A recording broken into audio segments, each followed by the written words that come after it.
Okay, I think we're live. Um, this is probably wrong. What? So when I started it without any set time, has this just been like going for a minute 30? That seems dumb.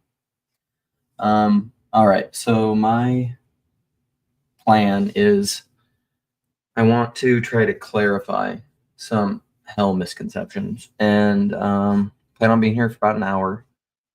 So unless Jess or Nate or Sherry or Jed or someone like that comes in to take over, it'll just be me.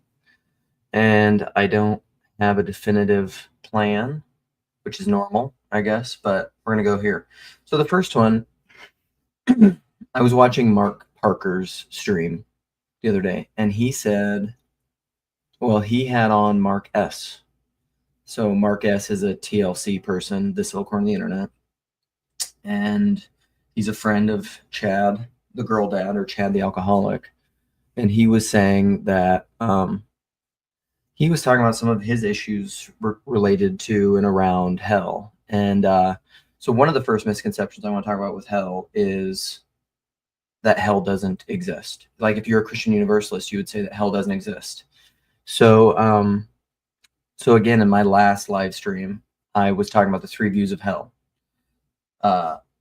In the West, there's traditionalism or eternal conscious torment or infernalism. They're all kind of the same thing. And then there's annihilationism. Another name for annihilationism is conditional immortality. That immortality is conditional based on your union with Christ. And if you're not unified to Christ, you die. I would say that actually works for Christian universalism also, because all this stuff comes out in the nuance. And then there's Christian universalism, which or universal reconciliation or apokatastasis or whatever. There are different names, all for the same thing. And then I would say that within each of those areas of Christian understandings of hell, of the doctrine of hell, there are varied opinions and there's nuance and there's different perspectives on it. So like, for example, in annihilationism, what annihilationism is, again, is for the wages of sin is death, but the gift of God is eternal life through Christ Jesus our Lord. So when it's capital punishment, you die, you cease to exist when you're annihilated. And some people within that camp, within the annihilationist camp, would say that capital punishment is instant and lasts forever and it's fast and quick. Like, I don't know, think classic, like someone is, or think of all the different ways capital punishment happens in the American justice system, which it's not something I like to dwell on too much because I don't know, I'm not a big fan of capital punishment, if you can believe that. But although I understand why one would have that belief or that desire that justice should be doled out that way. So like you can have lethal injection, you could have old school, old Western hangings, you could have like a guillotine, right, where it just chops your head off, old school, like French execution. There's many different ways that someone can die, and some of those have varying degrees of death. You could torture someone for days, you could crucify them. That's a form of capital punishment. Hang them on a cross, let them slowly die out. There are annihilationists who think, like, depending on the degrees of one's sins and what they need punished for punitively, they are maybe going to be tortured for 1,000 years. It's the very common, like, what about Hitler? What about, Lenin? What about Mao? What about all these, people, Genghis Khan, whatever. MJ, hey buddy, good to see you live. Happy New Year. What is the degree of the punishments? Put your MJ, you're here. You are often have opponent processing for me. So put your comments here and I can maybe address them here. So then there's all the different perspectives on annihilationism. Another thing that came up in the Mark S conversation, and it's come up around this, is the idea of soul sleep, which is an idea that I tend to like. It can be, I think Chris Date, who's a prominent evangelical annihilationist, he talks about the idea of soul sleep. I think he thinks of himself as a soul sleep proponent. I kind of like the idea of it, but it's essentially that when the physical body dies, your soul sleeps. You're like a seed that goes in the ground and you sleep. So, like where does your consciousness go when you dream? I mean, I don't know. Like what's going on with the dream? Rupert Sheldrake has some great videos on like dream bodies, because when you dream, you have a body. What is that? It's not a physical body, but it's a body that exists, I don't know, I would say probably in your imagination, in your subconscious awareness, something like that. And a lot of people who advocate for soul sleep, there's connections to old, if some of my Jewish friends are here, there's connections to old Jewish ideas of soul sleep, because the idea of hell, right, in the New Testament, the word that's translated hell in the New Testament is very often Gehenna, which is actually a valley, the Valley of Hinnom in Judea. And it's a valley that's referenced in the New Testament, where it was a place of refuse and garbage, and you just unwanted things, and there were often hills of burning garbage or hills of burnt things burning.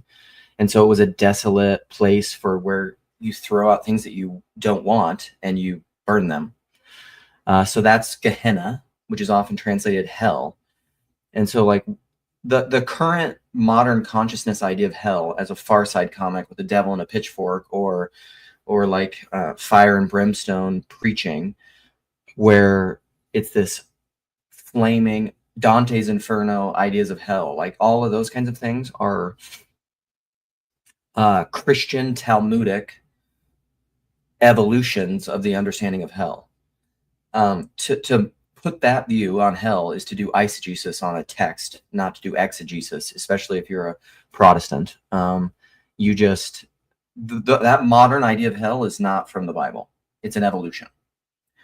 And so, like Chris Young said, Abraham's bosom. I was thinking Abraham's bosom, exactly. So like there's Abraham's bosom.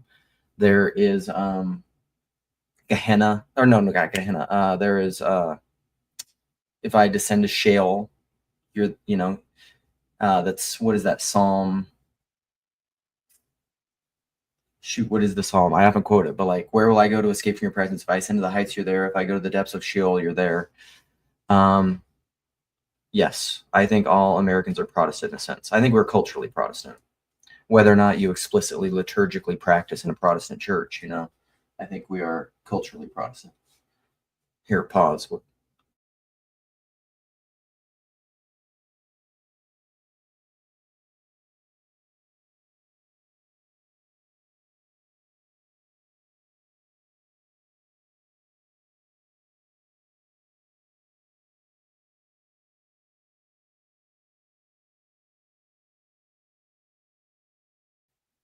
All right, sorry, I'm back. I had to address a question. I'm also icing. Look at, there's ice packs in here. I'm icing my finger because I went for a run in Minnesota the other day with my son, who is a runner, and I was jumping across a puddle or something, or a slush puddle or something. It's a fairly mild winter, and I jumped to like this snow patch thing, and my foot went out from me, and I just jammed the crap out of my finger, and it was terrible. So I'm trying to ice it because it's swollen and it won't go down. So yeah, so there's Sheol, there's Hades. Hades is a Greek Hellenistic understanding of hell. And none of these things are equivalent to the modern evangelical kind of, because of the connection of America, consumerism, technology, evangelicalism, Protestantism, the far side, I would argue that the far side comic understanding of hell, or that fire and brimstone idea of hell, is what most people conceive of when they think of hell. And that's why I talk about attempting to clarify and anticipate misconceptions. And then when they read this word, they read hell in the Bible. Number one, most people don't realize in the New Testament it's Gehenna. But then they also don't realize that they're imposing far side comics and fire and brimstone preaching and philosophy, Talmudic Christian philosophy, on top of the text. That's not what the Bible's talking about necessarily. Okay, so MJ asked a question here. He says, he, she, I don't know your gender. Sorry to misgender you. They say, how do you interpret the parable of the great banquet? Why give an invitation if heaven is a given and requires no response? Because I think everything is gift. And everything is a gift if you receive it as a gift. And because, well, and this is my creation is suffering live stream that I did a while ago. I don't believe, and I mean, you can get into all sorts of counterfactuals and like even the multiverse theory of quantum mechanics and stuff of like a lot of people, apologetics is just overrun, in my opinion, and kind of academic Christianity is kind of overrun with counterfactuals and even atheist arguments like T-Grog in here or whatever. He bro. Sorry. Want to talk about like these counterfactuals of God could have created a better universe, or, you know, why do this if this, like those kinds of questions, just that they personally don't resonate with me at all, because I think it's just the way things are.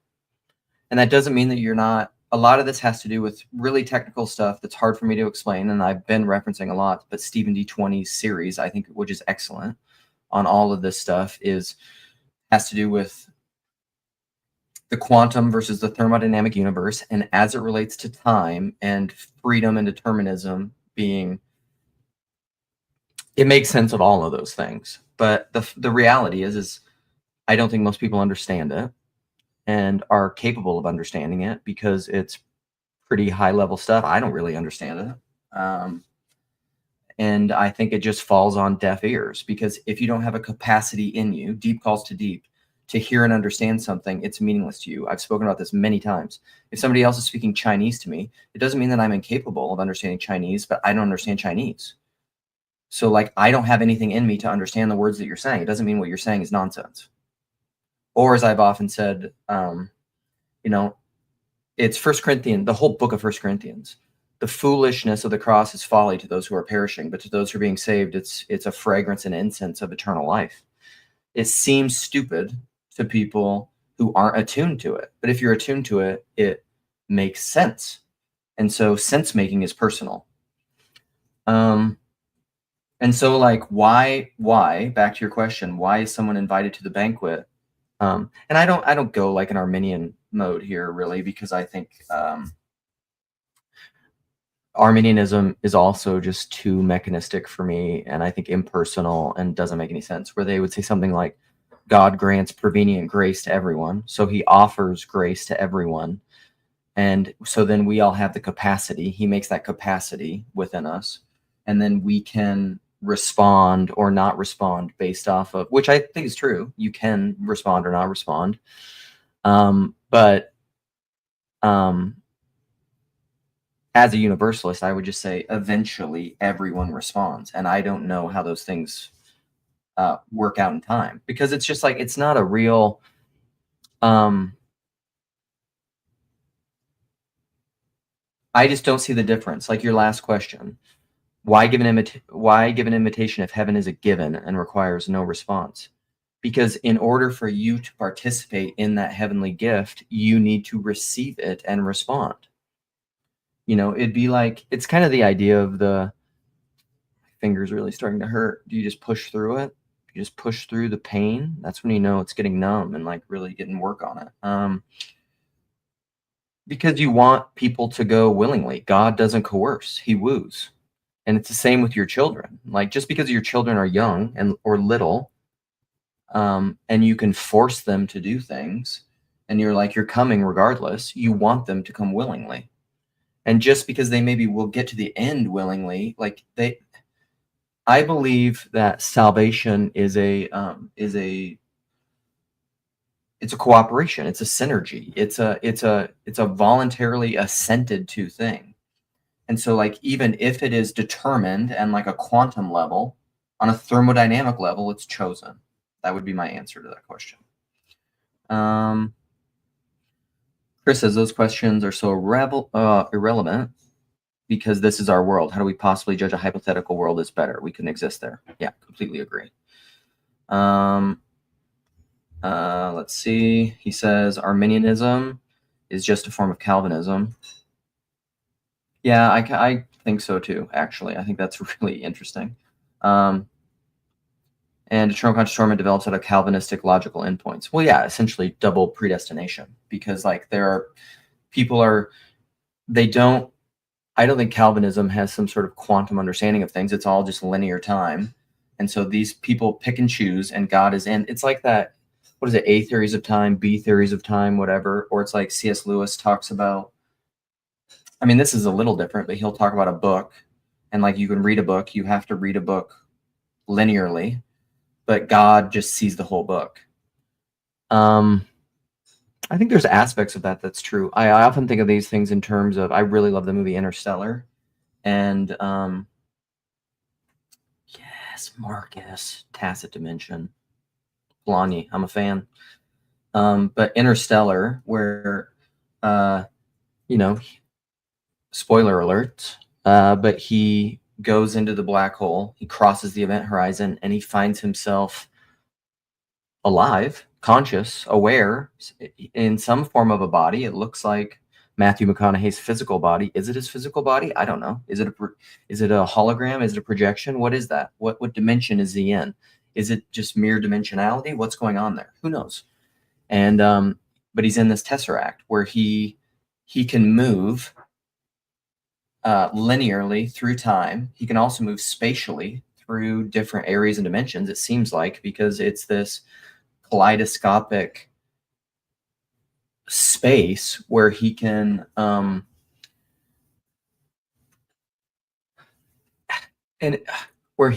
move kind of through time, but also through space, physically, seemingly. Also, which hospital scene? I'm forgetting which hospital scene you're talking about. My son really wanted to go see this with me in IMAX, the new, because they re-released it around Christmas, and we just didn't have time.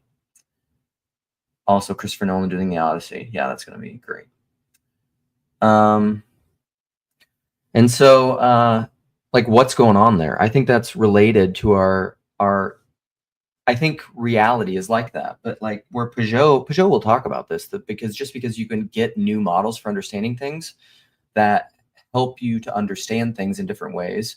You have to always remember, it's a left brain, right brain thing. And this quote that I love by George Box, a statistician: all models are false, some are useful.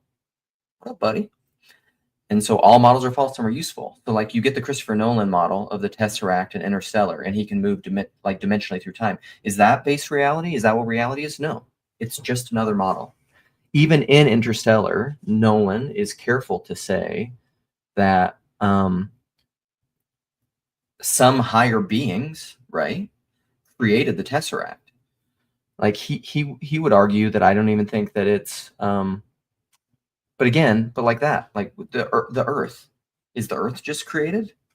Like, is the Earth a kind of tesseract, but it's just a different one where you can't move spatially through time, only linearly? Like, all these things are like, truth is stranger than fiction. Reality is crazy. This is why I really love books like Little Big and Fairy, and talking about the infundibular nature of reality, because I think that the imagination and the inside and reality is very strange. I think reality is indeed very, very strange. And I think it only seems, I mean, not even strange. It's also Phil Joel song, Here It Comes, Phil Joel for Newsboys, but went on his solo albums. Chris Young, this is deep Christian music. It's a deep cut. Phil Joel, Strangely Normal. How about that? Strange normal.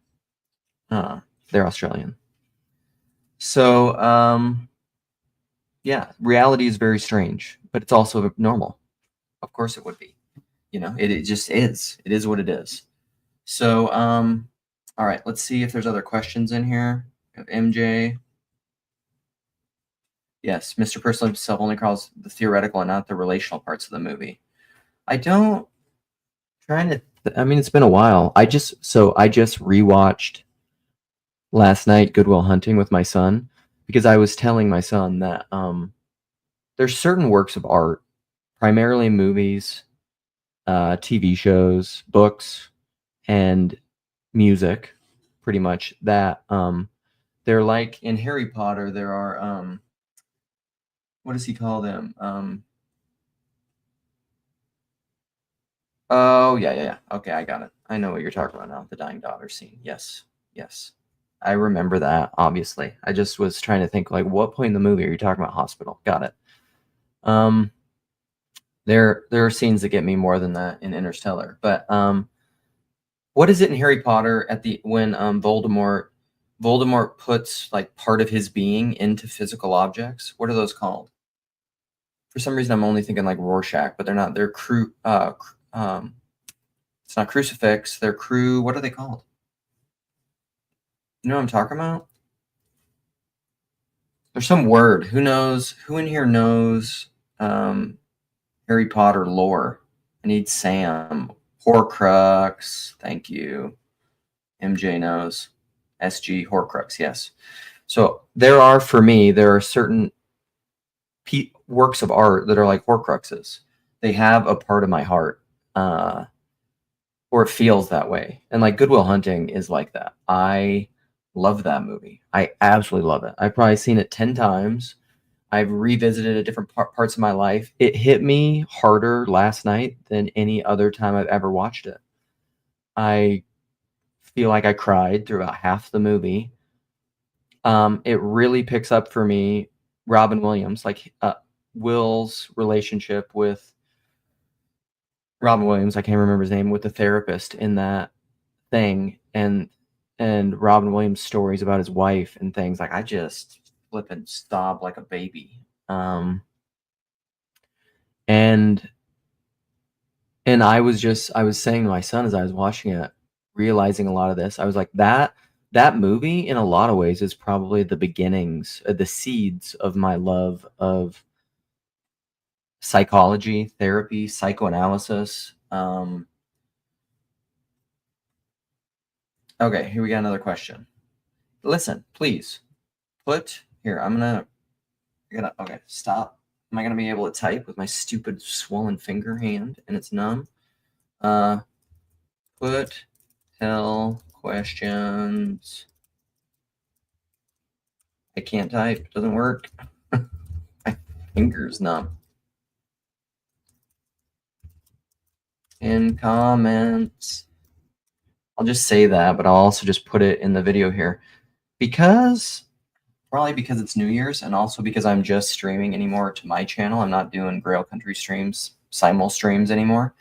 I feel like it takes a longer time for me to build up viewers, and also because I don't tell people I'm doing these in advance, except for tomorrow's conversation at 10:30 Central Time with Jordan Daniel Wood, where we are going to talk about hell, Rod Dreher, universalism, whatever. But I'm trying to get my audience and people who are gonna watch. I don't want to waste a bunch of time on misconceptions and stuff that is just like I want to cover really good, deeper, substantive things. My hand is numb, Ron. Sorry, Ron. By the way, you're a very nice guy. You on Mark's stream is fantastic. I love your guys' woo stuff. My hand is numb because I'm icing it because I have a swollen knuckle because I fell on a run. Okay, great question, Ron. Okay, let's go back. PC Joseph, keep the questions coming. Do you see reality as being random, totally controlled by a god, or a combination of both? Well, again, that's like an either or question that's really hard for me. I don't see it as random. I don't. It's kind of like this is a Calvinist Reformed guy, but R.C. Sproul, who was a very famous Reformed minister from Florida. Rest in peace, memory eternal. You know, if we he I don't know if you're allowed as Orthodox to say memory eternal for people that aren't Orthodox. You know, Lord have mercy. Let's go there. R.C. Sproul used to say, and I think he's quoting someone else, but he would say, like, essentially, there's no random particle in the universe. This is a good question for Stephen D20 of like true randomness, or Michael, my buddy Michael, who's part of Grail Country, Michael Lady. He actually works in cybersecurity and security, and has talked about. I mean, this gets to encryption and the idea how there is no true randomness. You can't.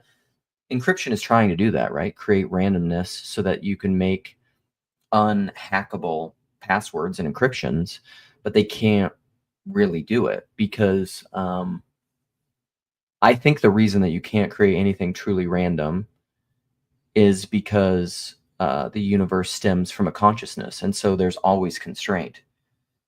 Absolute randomness would be like absolute freedom, and it would be nonsense because it would be a monad. You have to have it's the Tao, order and chaos. You always have to have a complement or a contrast or a context to make sense of anything. I've often drawn the image of the difference between monism, dualism, and what I consider Trinitarianism. Monism is just like a monad, a point without contrast. And so freedom, absolute freedom, infinity would be a monad, but infinity, like, or my buddy Cal says, the set of all sets makes no sense because you can't ever get there. So like infinity is the same as finitude, which is the same as like everything is the same as nothing. It's all the same thing. It's like, it's the point of, well, and you couldn't even say of absolute generativity or potential of the what's the word? The point before the Big Bang, like the what the heck is that called? But like where they would say it's absolutely a collapsed nothingness that expands into everythingness, but you wouldn't have to even say that there's a latent potency in that singularity. There it is. The singularity is to already imbue the singularity with something potency. So you're saying it's nothing. This is like where atheists get in that conundrum, or physicalists, and they'll say, well, what was before the Big Bang? And they'll say nothing. But it's not nothing. It's potent nothing. So it's not a monad. So really you're saying there's some kind of dualism there. You're saying it's a potent nothingness. But really that would either collapse into a monad where there wouldn't be creation, there would actually be nothing. So the philosophical question of why is there something rather than nothing, always falls back into a relationality or a dynamic monism of some kind, which I think is relational in its nature, because you can't ever get to this absolute set of all sets, infinity, or absolute freedom. There has to be constraint. You have to have a relationship for there to be being at all. Yeah, black hole. I don't even know how to say that. Negentropy, singularity, yes. And so back to your question. So do I see reality, PC Joseph, as being random? No, because absolute randomness is the same thing. There's some that would be like absolute randomness is like absolute freedom. And so, but I think there is I don't even like mind. There's a noetic consciousness. There is a God behind everything. There is God the Father, who is the source of all things. But I also say, even within a Trinitarian framework, God per se, God in and of himself does not exist, because God would be the static monad. God always exists in relation, even prior to creation, even though there's no time prior to creation, but logically prior to creation.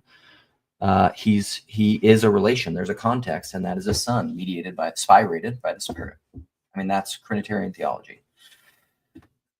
And so I do not see creation as random, no. Okay. Rod Dreher. I hardly even know her. Okay. That's a joke, I believe. If no hell, why bother with Jesus? Well, again, Ron, if you go back to the earlier thing, one of the common misconceptions of Christian universalism is that a Christian universalist doesn't affirm hell. I do. I think there is a hell. The Bible talks about hell. It's just, what is the nature of hell? And more specifically, what is the duration of hell? I don't think that hell is eternal. I don't think that hell is something that goes on for an unending duration of time. I don't even know if time is eternal. I don't really know what time is. I think time is necessarily connected to our physical material bodies. But then you could say, like, well, what is the nature? These are questions that are way above my pay grade. So, like, what is the nature of a resurrected body? 1 Corinthians 15 type stuff. What's the nature of a spiritual body? Is a spiritual body physical? Well, Jesus has appeared to be. Was his physical body where, they touched his sides and he ate fish and he communed with him, but he could also walk through walls. Do physical bodies, the way that we currently understand them, are they able to walk through walls? I don't know. Was he an apparition? Didn't seem to be. He could be touched. But there were also there's angelic appearances in the Bible. And Abraham communed with angels of some kind, right? At the water oaks of Mamre, right? Is that what it was? And so I'm guessing that he had hospitality with them, that he fed them. So, like, angels can take on human form, maybe. Is that what's going on there? I don't know. What's the nature of a spiritual body? I have no idea. And so I affirm hell. There's probably Christian universalists that don't affirm hell. That would say, kind of like I was brought up the Matrix in my last live stream, because there's a difference between knowing the path and walking the path. So the Oracle essentially lied to Neo, right? She said, "You're not the one." Told him a white lie, right? But then when he realized he wasn't the one, the church of the contradiction, he gave up that fear of the lack. He received the psychoanalytic grace to become the one. There's a little Peter Rollins teaser. Peter Rollins or Cadell Last, Philosophy Portal, Parsons Forgeist, who's a corner guy. I always forget your first name, sorry. But he put me onto this. Peter Rollins was having a live stream this morning, or a premiere with Peter Rollins, and it was fantastic. But anyhow, yeah. So Neo became the one through being lied to by the Oracle that he wasn't the one. So in that sense, like, could God be talking? This is what some Christian universalists would say, I'm sure, or more progressivist forms of Christianity. They would say there is no hell. It's just like a scare tactic it's a metaphorical truth. Brett Weinstein would say, to keep you on the right path. You have to be afraid of the hell you're running away from. Part of that is like being afraid of the hell you're running away from. But then the positive is being pulled toward the heaven you're being called to. And I talked about this in the last live stream, that fear of hell does not make you love Jesus. It just makes Jesus a ticket to get you where you're going. And so why bother with Jesus? Because you love him. Because you find him infinitely compelling. Because you think he's the most beautiful human being who's ever lived. And because whenever I see beauty in another human being, I see that as Christ in them. That's why Jesus. Okay, more questions? Just think, how would you prove randomness? Yeah, you can't. If there's nothing random, there's no chaos. How I think of chaos, Ron, is unconscious order. Chaos is just proto-order. Because, I mean, even in the Tao, there's a flow to the Tao, or to the yin-yang or whatever. Yes. Chris, randomness is just our inability to see the patterns. Proto-order. Correct. That's kind of how I see that. Let's keep going here. Are there more questions? Mark Parker's here. Modus, Trollins. We really jumped a bunch. What happened? My comments are being really bad. Yeah, God doesn't exist. That one caught me off guard. So this is just a theoretical thing. I don't actually think God doesn't exist, and this is a debate that Nate and I often have. So uh, someone smarter than me, Nate, disagrees with me. So take it with a grain of salt, I guess. Or he did last time we spoke about it. But I think often disagreements are just like I say that most people don't really disagree. It's just we're just in the process of becoming. It's semantics. We're just working around words. Whatever we're trying to get at, the implanted word, whatever we're trying to say from the depths of our heart in our best moments, it's all the same, just viewed from different perspectives. So what I'm trying to say, which again, it's a thought experiment. I don't even think this is possible. God per se, in and of himself, doesn't exist, and he can't exist because in existence itself, being itself, ontology, being, requires contrast. It requires otherness. God per se, without anything else, does not exist because there wouldn't be a relation. There's nothing for him to relate to. He's a static monad. You can't even imagine it because to imagine it, you're imposing your own consciousness. You're imposing yourself. Like it would be absolute nothingness. It would be death. But we know even within Christianity, death brings forth life. Death and life are connected. Like what is death if you don't understand life? What is life if you don't understand death? You know.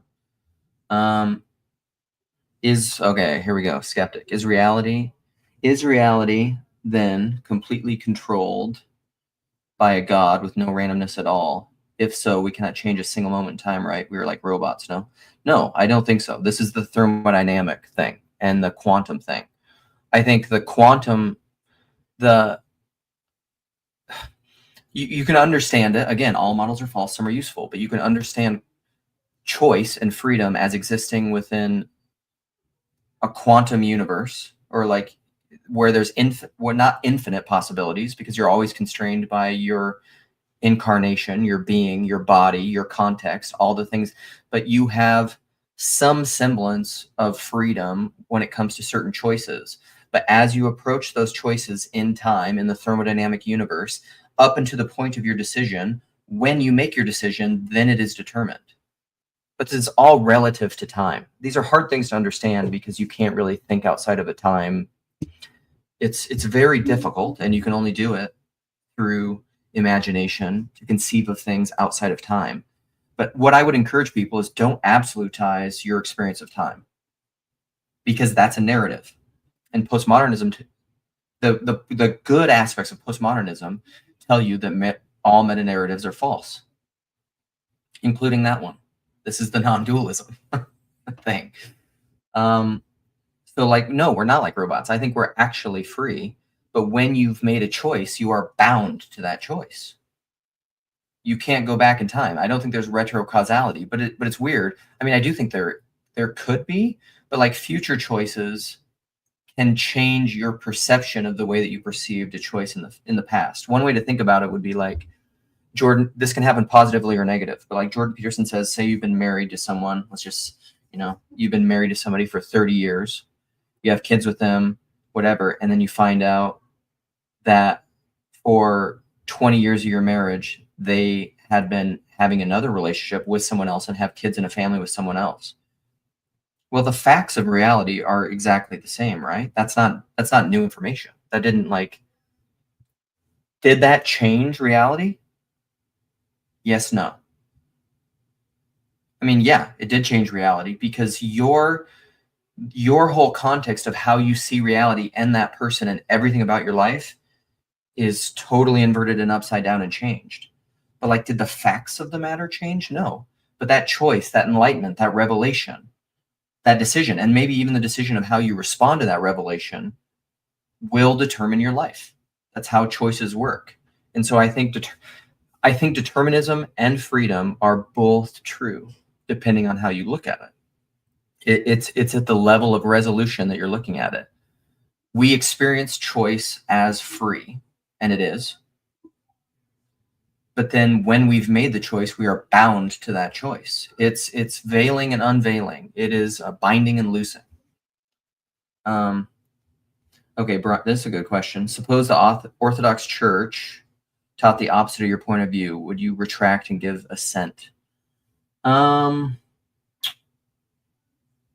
Yeah, I'm gonna stop icing my hand because it hurts. It really hurts. I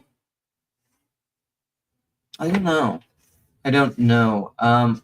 So my response to that is that, from my understanding of orthodoxy, orthodoxy allows for personalist faith. I think orthodoxy, by its nature, is personalist, and it's mystical, so that it and all of it doesn't have a confessional magisterial. The way that they even work canon law is fundamentally different than the Latin Church in the West, and so and orthodoxy is not a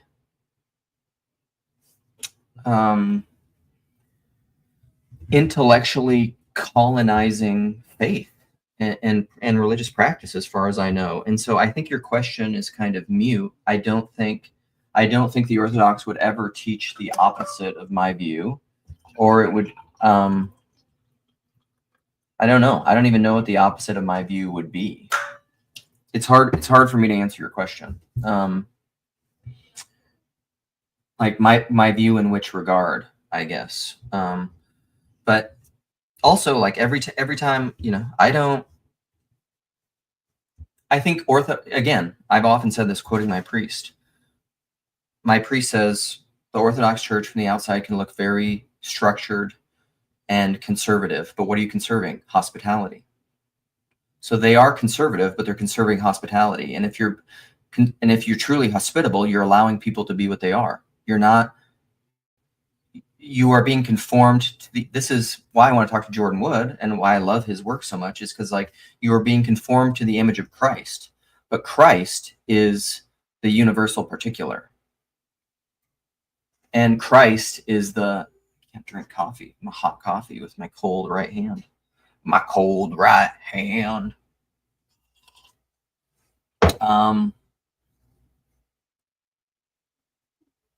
I think, because again, it's this non-dualism. The mind of Christ and the spirit of Christ has a certain flavor to it. The flavor, I think, is most succinctly summarized by love. But Christ plays in 10,000 places, and Christ's love can look like many different things. Like, this came up somewhere. It was a comment in what video was I leaving this comment? It was shoot, I forget, but it was something about how love can hurt. Love can look brutal at times. Love can be the most horrific thing you've maybe ever experienced. Love can, just to quote Derek Webb, who's hugely influenced in my life, he has a little bit of my Horcrux, some of Derek Webb's music, but like, one of the lyrics of his songs, it's I See Things Upside Down, which is probably my favorite album of his, but he says, what looks like torture is success. What looks like failure is success. What looks like, I'm forgetting the lyrics, but anyhow, he's playing with those opposites all the time. And I kind of think Derek Webb's gone off the deep end lately, especially politically, but he's a little ideologically possessed, and the dude's struggling with some stuff, but doesn't mean that his art and work and life has not been important to me in certain ways. So, like, to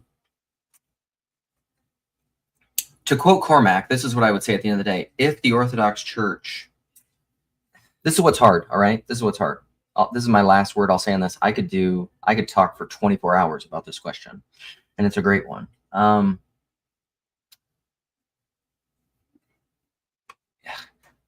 I will quote Cormac McCarthy, which, this is from All the Pretty Horses also. I mean, what would a Luke stream be like without Cormac McCarthy quotes? But he says, it is himself that the coward betrays first. After that, all other betrayals come easily. And I think that's very similar to what Jordan Peterson talks about when he says, like, and it really, and it's very similar to what Father Zosima says in Brothers Karamazov. That's such a great quote. I should just find, I think I have that Brothers Karamazov quote saved in my phone, but Jordan Peterson says, above all, don't lie, especially to yourself, because when you lie to yourself, you poison your own organ for perceiving truth when you lie to yourself. That's what Cormac's saying in that, I think. Or they're related. They're akin. And Father Zosima and Brothers Karamazov says essentially the same thing. I really want to find it because it's such a good quote. And I think I can. I'm sorry. Because where are you, quotes? So I know where it is vaguely in my quote, my large quote folder of my phone quotes. And I know it's actually a page in a book because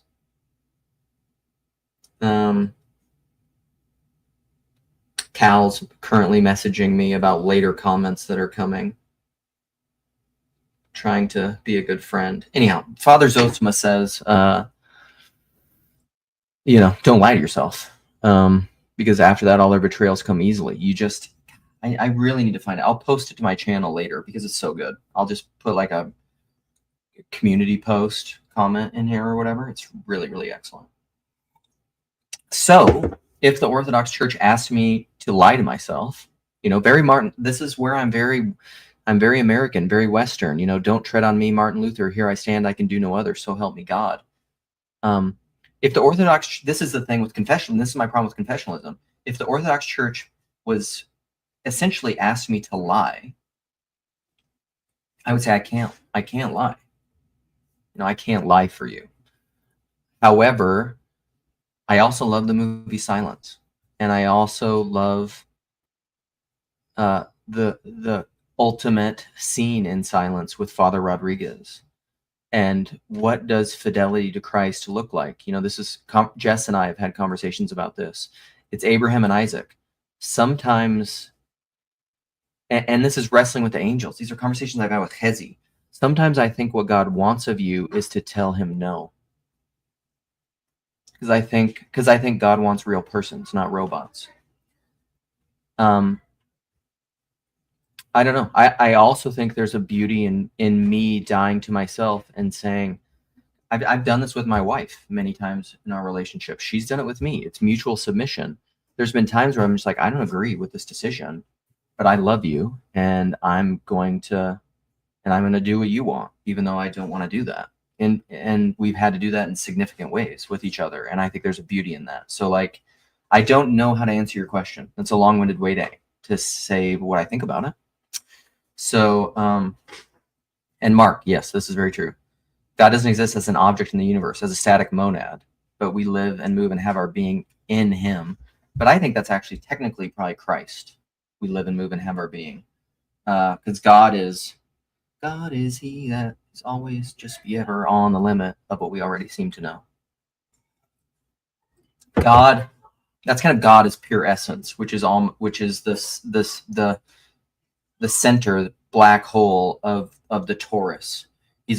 God the Father is always across the event horizon, but out of him, he's the eternal fountain out of which the fecundity of being arises, in which we live and move and have our being, which is Christ, spirated by the Spirit. I think that's a Trinitarian metaphysic. Yes, receive the psychoanalytic grace to become the one. Sometimes I just say things, Cal. Sometimes I just say things. Okay.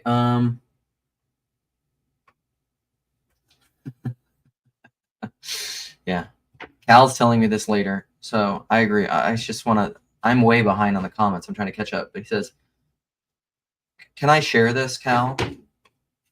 Text me and tell me if I can share your last comment, because I think it's true. Because I want to bring it up. Actually, put your last comment if you're willing that you texted me in Signal. Because right now I'm existing in the quantum. I can share it. Great. Right now I'm existing in the space outside of time because Cal is further along in time with me, but I'm in the linear comment thread of this live stream. And so trippy. So Cal just said to me, everybody critiquing TLC live streams for lack of perceived rigor in the comments basically need to be doing their own thing at this point. Yeah, I agree. This is like the PBK thing. I love the people who criticize me. I love the Anselman. I love T Grog. I love MJ. I want you to be here. I think it's fantastic. But I'm not going to be you. And you're not going to colonize me. That's just what I just said. I'm going to listen to you, hopefully in humility, hopefully with grace. But like, I'm not saying your words like Jordan Peterson. I'm not going to do what you want me to do. And if you're here just mainly to critique, and if you don't like, number one, why are you here? If it's so terrible and it bothers you, I want you here. That's great. But like, and maybe you're here just to correct me, as Teo often says. Tayo, we need the colonizers. We even need the colonizers in our hospitable space where we make room for the other. But just know, like, I'm not going to do what you want. Just know that. Like, continue critiquing. I'm not going to be colonized. I'm going to listen to you. I'm going to love you. But like, truly, if you have so many great ideas about how to do things, do your own thing. That's what PDK says too.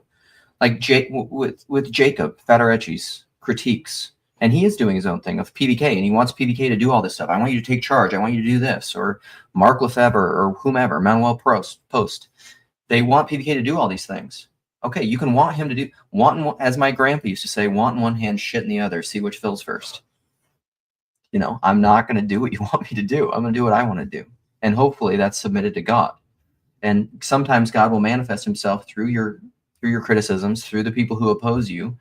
Not always. I mean, God manifests himself in all sorts of ways. Okay, on back to comments.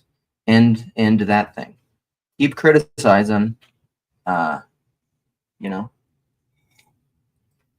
Do what you got to do.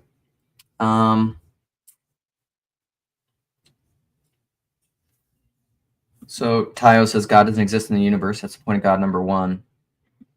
I don't know. I've never liked God number one, God number two. That thing with PBK. It's not my shtick.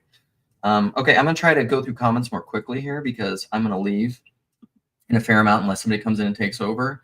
I will open this up for other people to come and talk, but I'm gonna go try to find specifically hell questions because the point of this stream for me, if it comes on and I leave, that may change, but the point of this for me, and I'll probably try to limit that even when people come in, is to clarify and anticipate misconceptions about the hell conversation which is happening tomorrow. So that's the goal, folks. Okay. How can the teaching from the Orthodox Church be definitively known? It's mystical. I don't think it can be definitively known. That is like one of the essential differences between the Latin Church and the Orthodox Church. I think the Oriental Orthodox Church is the same, essentially, being that it's mystical. It can be. It's not about definitions, man. This is what I said to Nathan Ormond. It's about persons. It's personalist by its nature. Exactly, Mark. You got it here, buddy, because you have the words of life. Where will I go? You search the scriptures. Whom else to where else will we go? You have the words of eternal life. You have, Moda says, Neo getting lied to. Satan uses appearance to condemn, and God uses the appearance of condemnation to break the appearance of which original condemnation was predicated. Ooh. So Andrew Bieber is a mutual friend of Modus and I's, and he is corner adjacent. He's never had a rando or anything. This is an interesting fact about how these things work. This is insider corner stuff that I just want to talk about. So Andrew Bieber's a friend of mine. We don't talk a lot. When we talk, he often just calls me out of the blue, which I love. I don't always have the chance to answer. He's in a few group chats, although I don't really do group chats anymore. And he's brilliant. I don't mean that as like intellectual acumen necessarily. He really sees things well, and he's thoroughly Bibled. So I have to read this again to even see what he's getting at. Satan uses appearance to condemn, and God uses the appearance of condemnation to break the appearance on which the original condemnation was predicated. Okay, that would take some thinking about for me to get. I think it's right. I mean, it strikes me as right, but that's an intense one. Okay. Would I be interested in Charles Pierce? I will send some things. Perhaps. I don't really read stuff, as you know, and there's only so many things that people are able to read. Today, so Cadell Last in his live stream shared with me, he was asking, yeah, and this is a name I've heard in the corner, but he's just like, Luke, have you studied Thomas Altizer? I was just like, no, I don't study much. I just, mainly what I try to do is I try to cultivate my soil so that I can receive the implanted word. Aquinas also said that God doesn't exist. Well, I mean, somewhat I'm in good company. I love it when really smart people say similar things that I say. I like it. That's probably my ego that needs to die. To exist is to be limited. I agree. Did I put out the invite? Feel free to come on. Like I said, I'm going to be here. Come on and talk. I'm going to try to find just hell comments.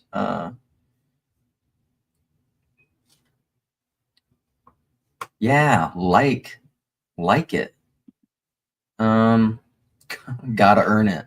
Hopefully I'm earning it, Brian. Gotta earn that like. Batman's in the chat? What are we talking about? Okay, here's a question. This is about freedom. If we are free to make choices, we can change reality, and we are creating some level of randomness. Not at the quantum level, though. This is the multiverse theory. Is that if you're free, if you are free to make choices, then you're creating randomness, but not at the quantum level, and actually not even at your own level. Because when you make the choice at the quantum level, you have freedom to make multiple choices, because that's absolute freedom. But then when you make the choice, it's determined. So like for your reality, it's absolutely determined. This is the way that I see it. And so theoretically, again, this is all theoretical, there's maybe another you out there that exists in some parallel universe that made a different choice. But that universe is inaccessible to you, at least seems to me. Maybe there are ways to access that other universe. I don't know how you would do that. And maybe that's what spiritual or astral bodies will be able to do someday. I don't know. These things are above my pay grade. Like, this is where I say, like, I don't really know how this stuff works. And maybe the white stone, I mean, I think this is right. I think the white stone name you, that God gives you after the great white throne judgment, the name that only he knows, that you know, your true self, it's the way that I conceive of it, I think in some sense is the quantum you, which is probably the nexus of all of those. If the multiverse is real, just for the sake of argument, it's probably the nexus of all of those infinite yous. It's the harmony of all those infinite yous from which that freedom fractally radiates. That's kind of how I conceive of that. Yeah, the debate whether we live in a deterministic or probabilistic universe is up for grabs. I think we live in both. You know, let's see. Aquinas used teaching of Islamic scholars to establish his hermetical philosophy, including Avicenna, Azazel, Azaros. I don't know those people. So Talmudic philosophy. Yeah, I mean, this is a Chezi thing, but I think Chezi very much says this, is what TLC is it's Christian, but it's also post-Christian because it's Mills said this morning. This was such a great phrase, man. Mills in that Cadell Last stream, Philosophy Portal, he said rhizomatic ecclesiology. I'm just going to put that in the chat because it's so good. Rhizomatic ecclesiology. I mean, seriously. Love words. And that's such a good one. I'm going to go all the way back to the very top of the comments. This is my old slow computer. So, isn't that great? So like the rhizosome, if people aren't familiar with this, rhizosome fungal. So there's a really great article. It's on the New Yorker. You can probably search it in your various search engines from Merlin Sheldrake, who's Rupert Sheldrake's son, and he's a fungus expert. And he wrote a New Yorker article. It's probably over 10 years old at this point, about the World Wide Web, which is about the rhizomal network that's underneath the ground that connects all different plants and microbiome and biology, because the earth and the soil, and a healthy soil that has a very robust rhizomal network, is what creates life on earth. I mean, it's what life comes out of. It's like the soil is life. This is why modernized industrial monoculture agriculture, where we just use herbicides and pesticides and nitrogen coming from Ukraine. I mean, follow where that leads. And we destroy our soil. Like Joel Salatin has said, I think something like, I don't even know what it was. 30% of the American topsoil has been destroyed since industrial agriculture. If you think, and a healthy pound of soil, I believe, can hold something like 5 pounds, 3 pounds of water.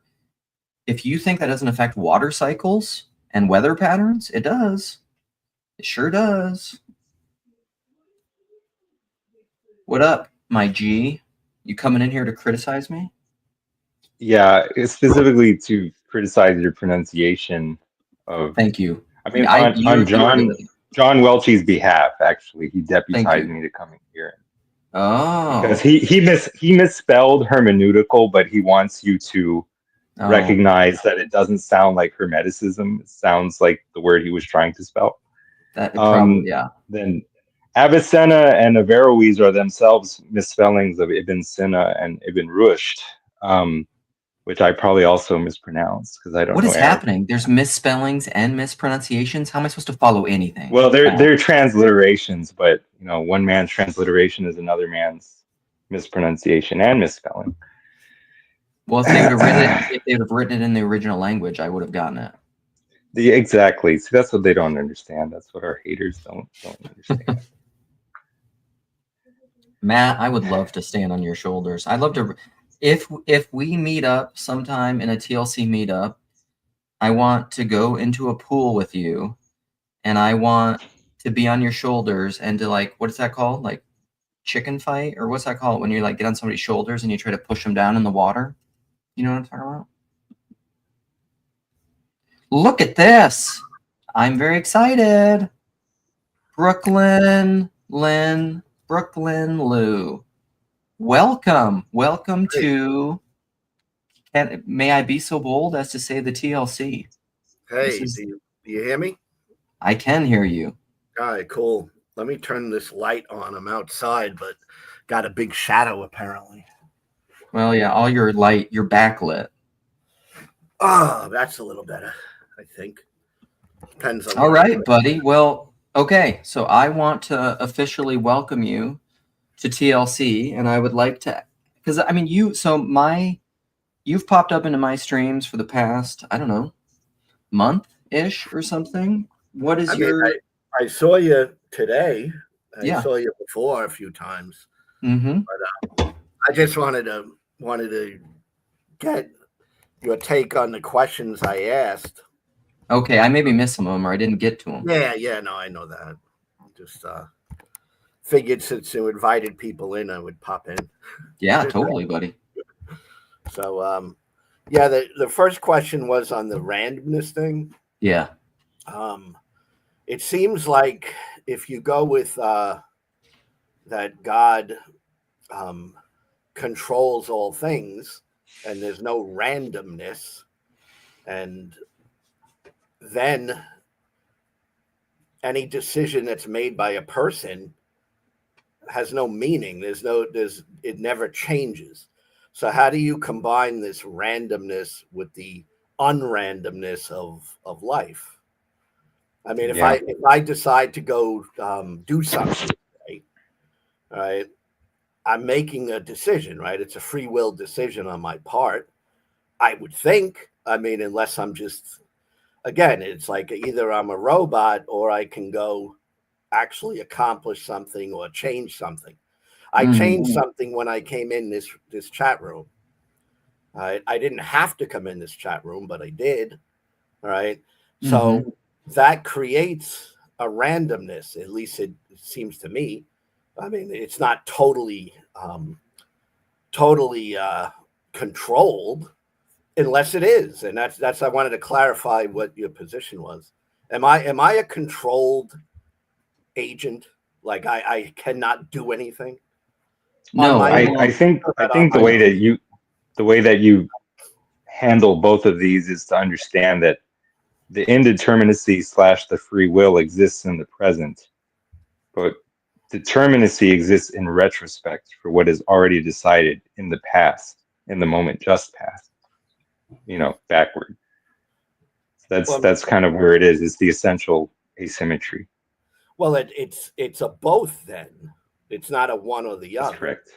That's Yes. correct. That's what I was trying to get to. I mean, if it's just God controls every little thing that I ever do and every little molecule on the planet, then that is literally no randomness whatsoever, right?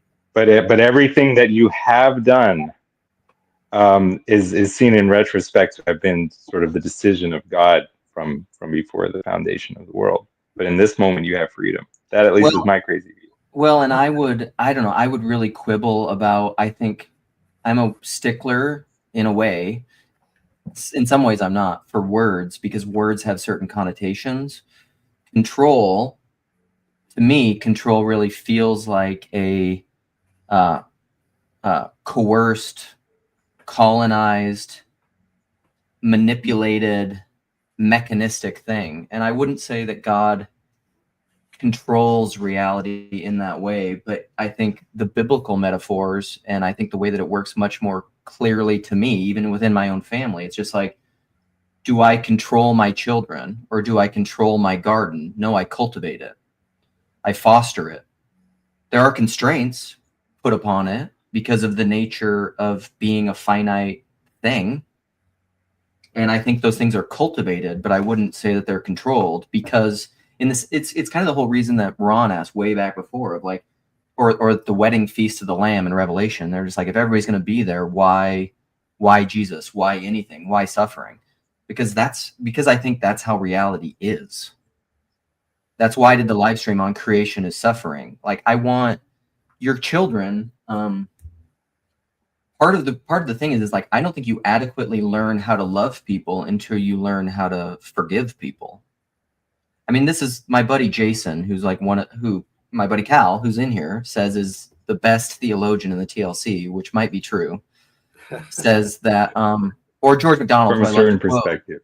Yeah, George MacDonald, who I love to quote, says Jesus is God's forgiveness.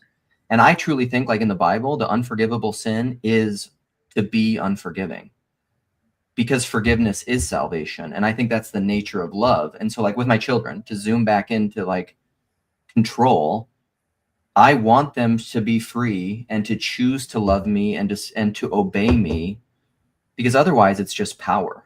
Otherwise it's just Yeah, fear and I power and get authority. that, and I agree with that.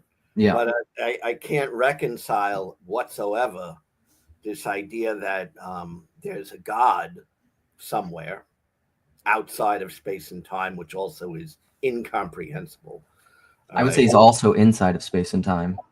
That's why I'm Well, a Christian. okay. So if he's both, all Yeah. right, at the same time, all right, if he is pulling the strings, so to say, all right, and having his way, his will be done, all right, that means that I cannot assert my will. Now I mean he could pull back the strings, he could balance it any way he wants, right? He could balance it, say, oh well, I'll allow you to do this, but I'm not going to allow you to do that. But if he has the knowledge in advance, and I'm not looking at it from my personal perspective, I'm looking at it, if I was a god, if I knew everything, then I already know it. All right. It already happened because I know it's going to happen. Right. Because if I know it's going to happen, I can't change it. Right? Unless I change my mind. And then God is just saying, all right, well, I changed my mind today. And I see that Luke and Cal are going to do something today. And I just changed my mind. I let them do it. And then something else. The randomness versus non-randomness is not reconciled in my brain whatsoever. And it seems So- like There's a really So what Stephen is saying here is very true. So first off here, I'm gonna number one, thank you for coming on. I would love to talk to you more later. I'm gonna shut this down in about 10 minutes, but I'm gonna respond to what Stephen says here, and then let Cal talk or you. But Stephen said God's will is exerted outside of time, ours within time, and I think that's like even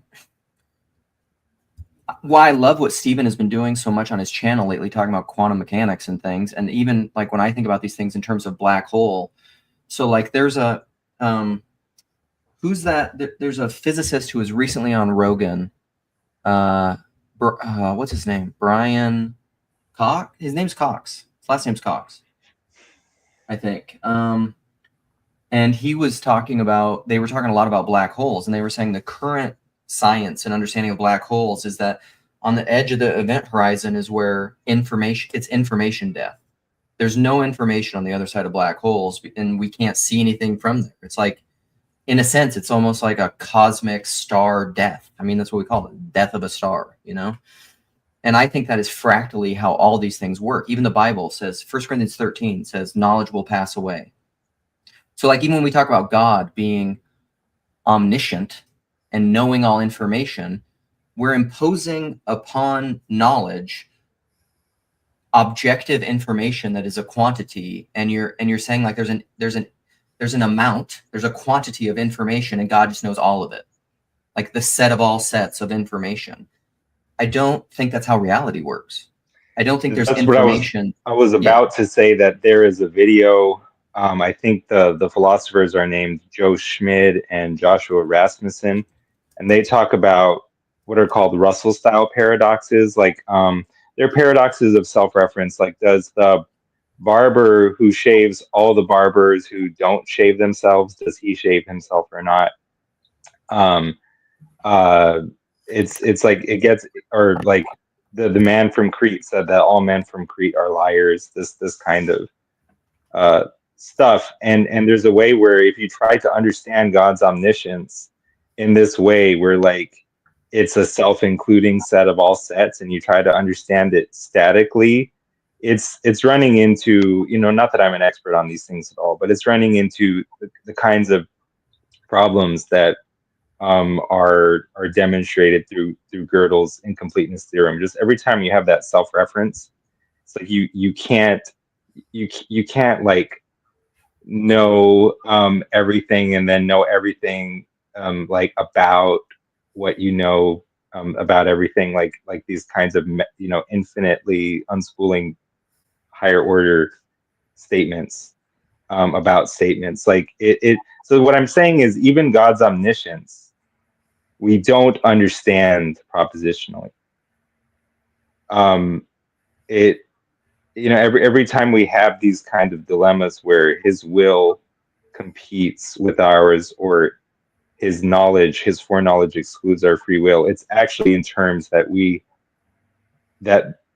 it's in terms that are not coherent. We're not really framing relevant object. It's not a problem in reality. It's more so that we don't even understand the terms that are sort of in our initial premises. So, or I mean, if you like, it is. I wanted to ask this because I agree with that. I mean, I think it is, you know, kind of incoherent or incomprehensible. All right. But my follow-up, and this is, you know, for me personally, am I supposed to just believe or follow things that my mind cannot comprehend? I'm supposed to just go, oh, I don't understand it, so therefore I just follow it? Well, when you were a child and your parents told you things about how the world works, you asked, like, how does the economy work? And your parents might say something like, it works on fractional reserve banking. You can't understand it, but does that mean you don't believe it? Well, yeah, I'm a skeptical person. All right. For me, I join don't. the club. Okay. I don't run my life based on things I cannot comprehend. All right. I run Oh, my life on I things would I say that you do. do. I I would say think you you have to. do. What? Give me No, any. because I mean, who understands GPS and who understands quantum physics and who understands, but your life is run on these things. So No, so there's things Lou, I don't understand that I use. Like I don't. I'm on a computer. I don't understand everything about this computer. I get that, but I do understand the functionality and what it gives me in my life. I understand what it does. I All right. think so much okay, also you can understand about God and more. yeah. I wanna say something, and I'm gonna close this because I gotta go. But thanks for coming on, Lou. I want to affirm you in one way and then challenge you in one way. Is in the same way before, like somebody asked me the question, I don't know if you were still in the stream, of if the Orthodox Church, because I'm Orthodox, asked me to, uh, if they had views that are the opposite of my views, and they asked me to recant my views, and that my whole response to that was like, well, Cormac McCarthy, the coward, betrays himself first. After that, all the betrayals come easily. I don't think that belief in God. I personally would never ask you to affirm and say something that you don't actually believe. That's Right. asking you to lie to yourself. I'm not Yeah. asking you to do that. Yeah. But what I would say, and this is one of my favorite George MacDonald quotes from his book Lilith, and I say it all the time. I don't have it exactly memorized, but he says, "The fact is, no man understands anything. When he understands that, that is his first tottering step, not towards understanding, but towards the capacity of one day understanding. This is why I'm a mystic. You go into any subject deep enough and you'll find out you don't know anything that you thought you knew. Like just as a challenge, try explaining what matter is to me. I don't I think you can do it. I can't. I wouldn't pretend I But could. almost I would say everything is that way. Everything is that way. And once you understand that, you're on your capacity to one day understanding. And Well, then I'll let you have the last word, and then we're yeah, going to shut just this down. real quick, and I know you got to go. It's a real quick follow up because I saw that conversation about the Orthodox, and my question is very similar to that.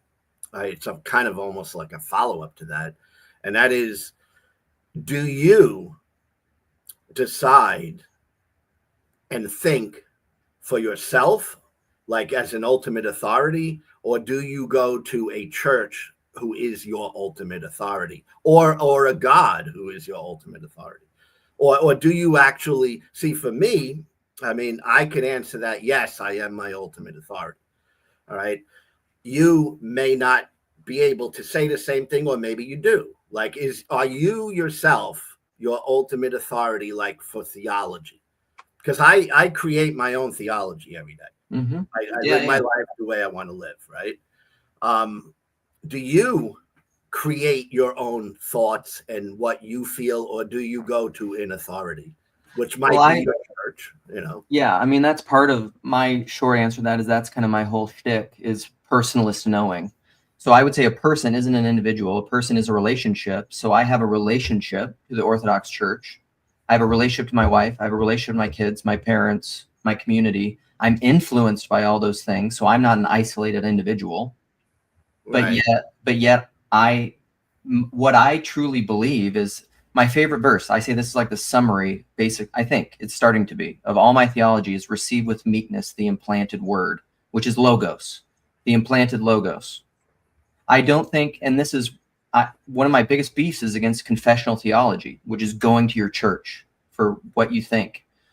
Because you don't even, like, I can parrot to you doctrines that the church says, but that doesn't mean that I have understanding of that. Understanding of that is when that belief and that doctrine is enacted out in my own being, and you can only enact out what you love. I mean, Like, that's my short answer are you here. married? Yes. All right. So in a marriage, right? Mm-hmm. A lot of people feel like the two people become one, right? Yes. That's a belief a lot of people have. I don't even believe that. I mean, to me, it's like there's two individuals and they stay two individuals. I mean, they can relate to one another, they can partner with one another, They Yeah. can have intimacy with one another, but they're never the same person. They're always two. Well, yeah, I think essentially what you're talking about right now, and then I am really going to show you things. You know what? Sorry, I You're just realized I have to run too. I'm sorry, Okay. guys. No, that's no That's problem, buddy. okay. 'Cause I'm going to shut it down too. So what you're essentially talking about, I think, is Trinitarian theology. The two are distinct and one. Both. I don't. I mean, again, I make my own theology. I No, don't. and that's fine. You don't have to repeat my phrases, but what you just said is the two people, the husband and the wife, are separate and individual, although not really, otherwise they wouldn't be married. If they're completely separate and individual, they wouldn't be married. So there is a union. So they are one, but they are also distinct. Distinction without division, which I think is what the Trinity is actually about. There's definitely distinction because you're not your wife and your wife isn't you. Yeah. Right. So that's for sure. The thing, the becoming one thing is where I lose it. Yeah. Well, thanks for coming, Lou. And this is I really do appreciate you coming, and pop on other streams, and let's keep talking about these things. We're gonna. Yeah. I mean, it's part of the growth. I will say this. I mean, I love to talk. I'm at home. I take care of my mom who is very ill, dying in hospital. Okay. So I have I'm on YouTube all the time. All right. So I listen to lots of people. All right. I am not a Christian. Yeah. Right? So for me, I like to talk to Christians because I like to understand what they believe and why they believe it. But I'm not, if I talk, I'm going to ask you questions that are going to challenge you because that's just my nature. And fantastic. I expect to be challenged too because I like to be challenged. No, I think what you're saying is perfect for TLC. And I think you, to me, at least I'm feeling and intuiting your heart in this, is that your challenges come from a good place. You seem like a genuine seeker to me, which is always welcome. I seek truth. Yeah. And that's great. I gotta say, great. I don't seek God. I seek truth. And I think there's a difference, I think those are one too. There's a distinction, but those are one. So anyhow, thanks for coming, buddy. And until next time, thanks everybody. Tomorrow, 10:30, Hell Stream with Jordan Daniel Wood. That one I'm going to keep a lot tighter. So, I appreciate you taking the call. Absolutely, buddy. Come again. We'll talk to you guys later. Thanks, Lou. Bye. Peace.